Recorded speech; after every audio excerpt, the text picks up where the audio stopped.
ఏసీక update చూద్దాం. ఎన్నికల మేనిఫెస్టోలో ప్రకటించిన 6 గ్యారంటీల అమలే లక్ష్యంగా కాంగ్రెస్ ప్రభుత్వం కార్యాచరణ రూపొందించింది. అర్హులైన పేదలకు సంక్షేమ పథకాలు అందించేందుకు తెలంగాణ ప్రభుత్వం ప్రతిష్టాత్మకంగా ప్రజాపాలన నిర్వహిస్తోంది.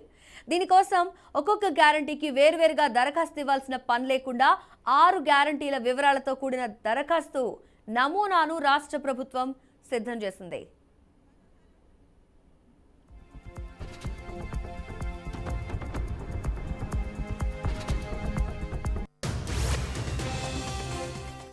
ఇప్పటివరకు ప్రజాపాలన దరఖాస్తులు 1 కోటి దాటాయి.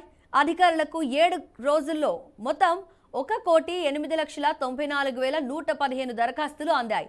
5 గ్యారంటీల కోసం 93,38,111 మంది దరఖాస్తు చేయగా మిగతా అవసరాల కోసం 15,55,704 మంది అప్లై చేసుకున్నారు. కాగా 18,29,274 మంది అభయహస్తంకు దరఖాస్తు చేసుకున్నారు. నేటితో దరఖాస్తు స్వీకరణ గడువు ముగియనుంది.